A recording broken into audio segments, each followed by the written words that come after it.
Most patients ask me, what is a dental implant?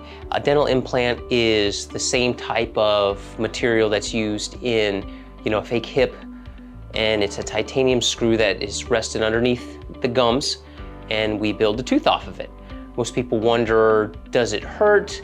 And honestly, if you can deal with the dental extraction, dental implant's pretty easy. You might have a day of pain or two, but that's about it. So it's a pretty easy procedure. I have most patients go back to work the next day, or even sometimes the same day after a dental implant's placed.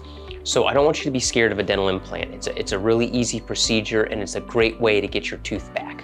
If you're interested in a dental implant, come in, get a free consultation. We'll tell you if you're a good candidate for a dental implant, so give us a call.